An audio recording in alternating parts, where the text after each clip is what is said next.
नमस्कार, मैं चंदन उपाध्याय आप सभी लोगों का बहुत बहुत स्वागत एवं अभिनंदन करता हूं आपके अपने YouTube चैनल साइकोलॉजी वाले गुरुजी में। तो आज के क्लास में हम जिस टॉपिक के बारे में बात करने वाले हैं वो टॉपिक है भारत में नैदानिक मनोविज्ञान का विकास कैसे हुआ। इंग्लिश में बात करें तो development of clinical psychology in India. इस टॉपिक के बारे में हम आज विस्तार से बात करने वाले हैं। ये टॉपिक आपका हो जाएगा MA सेकेंड ईयर तृतीय सेमेस्टर मनोविज्ञान पेपर 4 ए, जिसका नाम है fundamentals of psycho diagnostic techniques. इसके अंतर्गत यूनिट फर्स्ट का ये टॉपिक है। तो चलिए क्लास को शुरू करते हैं। वीडियो में आप लास्ट तक बने रहिएगा। अगर आप चैनल पर नए हैं तो चैनल को भी आप सब्सक्राइब करके बेल आइकन को प्रेस कर दीजिएगा, क्योंकि इस चैनल पर मैं साइकोलॉजी से रिलेटेड इसी प्रकार के कंटेंट को डालते रहता हूँ। तो चलिए शुरू करते हैं क्लास को और समझते हैं कि भारत में नैदानिक मनोविज्ञान के विकास का मैं बात नहीं कर रहा हूँ। नैदानिक मनोविज्ञान का विकास कैसे हुआ इसके बारे में बात करने वाले हैं हम। देखिए, भारत में नैदानिक मनोविज्ञान के विकास एवं उत्पत्ति के इतिहास को दो भागों में बांटकर हम क्या है समझ सकते हैं या इसका हम अध्ययन कर सकते हैं। सबसे पहला है पुरातन समय में नैदानिक मनोविज्ञान का प्रारूप और दूसरा है आधुनिक समय में नैदानिक मनोविज्ञान का विकास। सबसे पहले हम समझेंगे कि पुराने समय में यानी कि प्राचीन काल में नैदानिक मनोविज्ञान का प्रारूप भारत में क्या था। तो देखिए, भारतीय संस्कृति में पुराने समय में नैदानिक मनोविज्ञान नाम की कोई चीज नहीं थी। यदि क्लियर कट आपको बताया जाए तो भारतीय संस्कृति में पुराने समय में नैदानिक मनोविज्ञान नाम की चीज कोई नहीं थी। हाँ, इतना अवश्य था कि असमान व्यवहार के प्रकार, उनका मनोवैज्ञानिक ज्ञान तथा उपचार संबंधी कई तथ्य ऐसे थे जो आधुनिक नैदानिक मनोविज्ञान में हैं। ठीक है, कहने का ये तात्पर्य है कि अगर प्राचीन काल में हम नैदानिक मनोविज्ञान की बात करें तो भारतीय संस्कृति में नैदानिक मनोविज्ञान नाम की कोई चीज़ नहीं थी। हाँ, ये अवश्य था कि असामान्य व्यवहार के प्रकार, उनका मनोवैज्ञानिक ज्ञान तथा उपचार संबंधी कई तथ्य ऐसे थे जो आधुनिक मनोविज्ञान में उपस्थित हैं। देखिए, भारतीय संस्कृति में 4 तरह के वेद हैं, आप सभी को पता है। कौन कौन सा?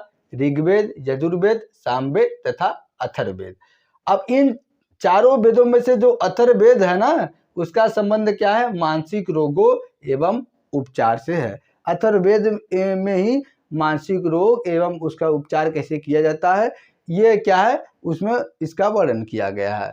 इस अथर्ववेद का क्या उद्देश्य है? मानव कल्याण के उपायों का मार्गदर्शन करना है। ठीक, अथर्ववेद का ये प्रमुख उद्देश्य है कि किस तरह से मानव का कल्याण किया जाए और किस तरह से उनका क्या है सही मार्गदर्शन किया जाए।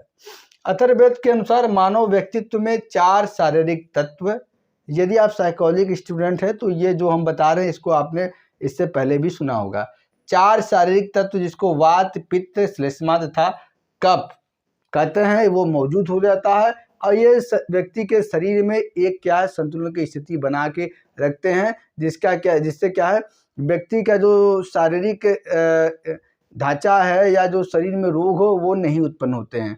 जब इनमें इम्बैलेंस हो जाता है, इन चारों में से किसी भी एक में या चारों में से इम्बैलेंस हो जाता है, असंतुलित हो जाता है, तो व्यक्ति में क्या है शारीरिक रोग की उत्पत्ति होती है। उसी तरह से जिस तरह से व्यक्ति में 4 शारीरिक तत्व होते हैं, अथर्ववेद ये भी कहता है कि व्यक्ति में के 3 मानसिक गुण या वृत्ति भी होते हैं, जैसे सत्व गुण, रजस गुण तथा तमस गुण। अब सत्व गुण वाले जो होते हैं व्यक्ति वो प्योर होते हैं, शुद्ध होते हैं, ठीक है, और उनका पवित्र मन होता है, वो शांति प्रिय व्यक्ति होते हैं। और जो रजस गुण वाले व्यक्ति होते हैं वो अपने कार्य के प्रति बहुत ज़्यादा उन्मुख होते हैं, और जो तमस गुण वाले व्यक्ति होते हैं उनके अंदर तामसिक वृत्तियाँ पाई जाती है। तो ये इन तीनों का भी क्या है बैलेंस होता है। ठीक उसी तरह से जैसे शारीरिक 4 तत्व थे उनका बैलेंस होता है शरीर में, और जब इम्बैलेंस होता है तो शारीरिक दिक्कत आता है। ठीक इसी तरह से ये जो मानसिक पहलू है, कौन कौन से? सत्व गुण, रजस गुण, तमस गुण, ये सभी व्यक्ति में मौजूद होते हैं और इनका क्या है एक संतुलन बना रहता है। जब ये असंतुलित हो जाते हैं किन्हीं कारणों से तो व्यक्ति क्या है मानसिक विक्षिप्ति की तरफ जाता है, या व्यक्ति का मानस जो है वो विक्षुब्ध हो जाता है। ठीक है, तो ये बात हुआ कि अथर्ववेद क्या कहता है। अब जो अथर्ववेद है ये भी कहता है कि मानसिक रोगों के उपचार के लिए इन्होंने कई तरह के विधियों का प्रयोग किया है या कई तरह के तंत्र का प्रयोग किया, जैसे एक है अथर्वाणिक तंत्र, दूसरा है कौशिक तंत्र। तो इसमें क्या होता है, इसमें जो मानसिक रोग होते हैं उनका इलाज क्या होता है, तप से होता है, मंत्र चिकित्सा से होता है, देव हवन से होता है, बलिदान से होता है, इत्यादि माध्यमों से क्या है, इनका क्या है, इलाज किया जाता है। और यदि हम बात करें तो प्राचीन काल में जो है योग, पतंजलि द्वारा जो वर्णित योग है या इससे भी पहले योग है, तो योग के माध्यम से भी जो मानसिक रोगी थे या जो मानसिक विक्षिप्ति जिनके अंदर थी, उनका इलाज एवं उपचार किया जाता था। जैसा कि आप जानते हैं कि योग की परिभाषा है कि परिभाषा ही ये है कि योगस्य चित्त वृत्ति निरोधः, यानी जो आपके चित्त की वृत्तियों का निरोध कर दे उसे क्या है, योग कहते हैं। तो योग के माध्यम से व्यक्ति क्या है, अपने मानसिक पहलू को क्या है और शारीरिक पहलू को मजबूत बनाता है, और जो भी मानसिक वृत्तियां हैं उसको क्या है, वो या व्याधियां हैं उसको दूर करता है। कई तरह के योग जो है प्रचलित है, जैसे हठ योग है, फिर उसके बाद मंत्र योग है, कर्म योग है, भक्ति योग है, ज्ञान योग है, लय योग है, इत्यादि के माध्यम से व्यक्ति क्या है, अपनी जो मानसिक स्थिति है, जो मन की स्थिति है, उसको बेटर करता है। क्योंकि आज के समय में शरीर के स्वस्थ रहने के साथ ही साथ मन का स्वस्थ भी रहना बहुत जरूरी है, तभी आदमी क्या है, ओवरऑल डेवलपमेंट किसी भी क्षेत्र में कर सकता है। इसके बाद यदि हम 19वीं शताब्दी की बात करें तो 19वीं शताब्दी में इस क्षेत्र में विभिन्न महापुरुषों का भी योगदान रहा, जैसे रविन्द्रनाथ टैगोर हो गए, रामकृष्ण परमहंस हो गए, और उसके बाद महात्मा गांधी हो गए, और अन्य भी कई जो प्राचीन हमारे महापुरुष थे उनका भी इस क्षेत्र में योगदान रहा है। और कुछ पद्धतियाँ जो हमारे महापुरुषों द्वारा बताई गई उसे क्या है, विदेशों में भी कॉपी किया गया। ठीक है, तो इस तरह से आप कह सकते हैं कि प्राचीन काल में नैदानिक मनोविज्ञान का जो स्वरूप है या नैदानिक विज्ञान का जो विकास है वो सीमित था, काफ़ी हद तक सीमित था, लेकिन क्या है, जो हमारे महापुरुष थे, जो हमारा वेद था, उसमें भी ये वर्णित है। तो ये तो बात हो गई किताब की, लेकिन मेरा अगर दृष्टिकोण पूछा जाए तो मैं ये आपसे कहूँगा कि हमारे धर्म में, हमारे वेद में, हमारे शास्त्र में, हमारे सूक्त में, हमारे कल्प में, हमारे व्याकरण में ऐसी कोई चीज़ नहीं थी जिसके बारे में वर्णन नहीं किया गया था। हमारा धर्मशास्त्र, वेद, पुराण, प्राचीन काल की हर चीज़ इतना ज़्यादा एडवांस थी कि मतलब उसमें सभी चीज़ का वर्णन किया था। और आप जानते हैं कि हमारे देश पे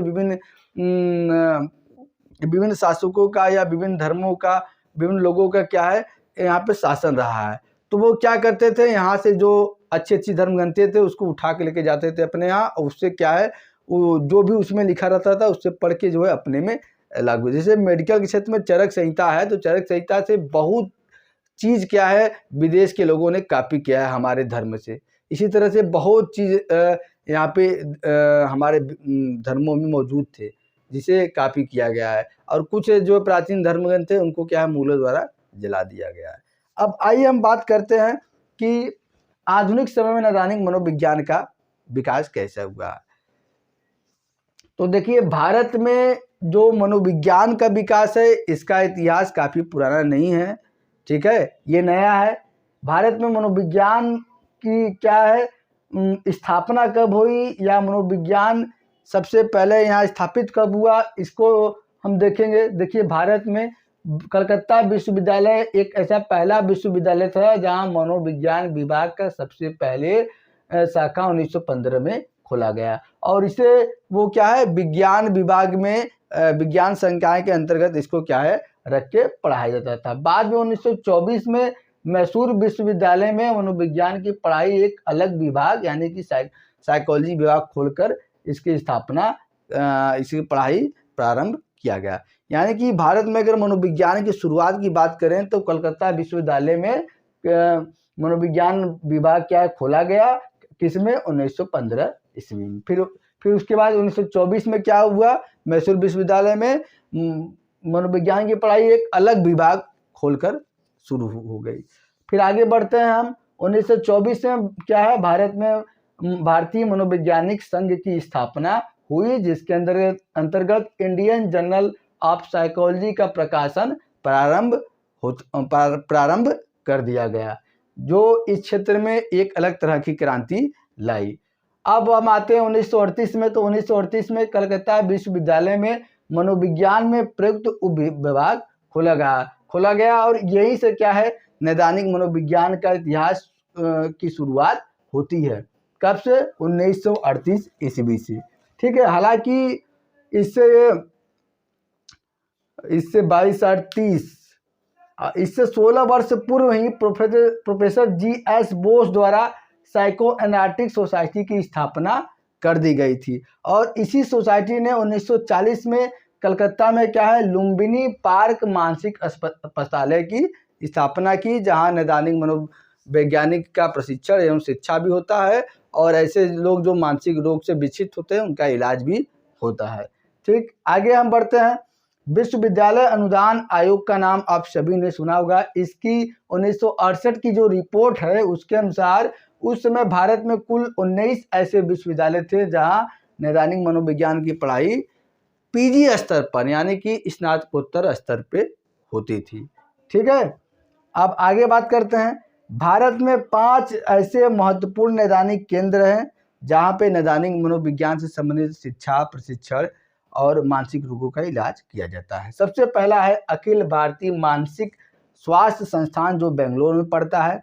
दूसरा है सेंट्रल इंस्टीट्यूट ऑफ साइकियाट्री जो रांची में पड़ता है और एक और है जो क्या है वो भी रांची में पड़ता है। वो 3 हो गया। चौथा है Pandit B D. Sharma post graduate institute of medical sciences Rohtak और 5वां हमने आपको बताया कलकत्ता में लुम्बिनी पार्क मानसिक अस्पताल है। तो ये 5 तरह के नैदानिक केंद्र हैं जहाँ पे कि नैदानिक मनोविज्ञान से संबंधित शिक्षा, प्रशिक्षण और साथ ही साथ क्या है, शिक्षा प्रशिक्षण के साथ ही साथ क्या किया जाता है, वहाँ पे मानसिक रोगों का इलाज एवं उपचार किया जाता है। तो आधुनिक समय की बात करें तो नैदानिक मनोविज्ञान जैसे अमेरिका में या अन्य देशों में फल फूल रहा है, जैसे वहाँ पे इसकी पोजीशन है, भारत में नहीं है।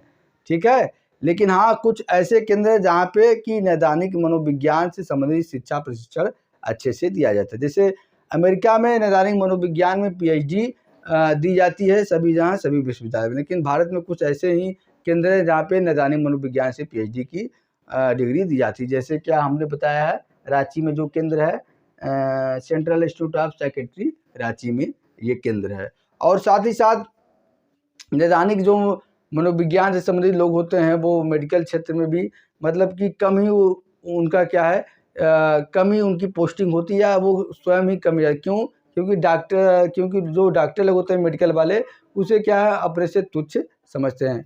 तो नैदानिक मनोविज्ञान का विकास अगर जो है काफ़ी तीव्र गति से करना है क्योंकि इसमें स्कोप बहुत ज़्यादा है और इसका मांग भी बहुत ज़्यादा है। तो सरकार को नए नए केंद्र खोलने होंगे और बच्चों को फैसिलिटी देनी होगी और साथ ही साथ उसको अच्छी क्या है जॉब अपॉर्चुनिटी देनी होगी। तो आज की क्लास में मैंने समझा कि भारत में नैदानिक मनोविज्ञान का विकास कैसे हुआ है और इसको 2 भागों में बांटकर हमने समझा। पहला पुरातन समय में नैदानिक मनोविज्ञान का प्रारूप, दूसरा आधुनिक समय में नैदानिक मनोविज्ञान का विकास। तो आज की क्लास यहीं तक। आशा करते हैं आपको क्लास पसंद आया होगा। अगर आपको क्लास पसंद आया हो तो वीडियो को लाइक करें और चैनल को सब्सक्राइब करें क्योंकि इस चैनल पे इसी तरह की वीडियो मिलती रहती है। तो चलिए आज की क्लास में इतना ही, मिलते हैं हम अपने अगले क्लास में। तब तक के लिए आप सभी का बहुत बहुत धन्यवाद। जय हिंद, जय भारत।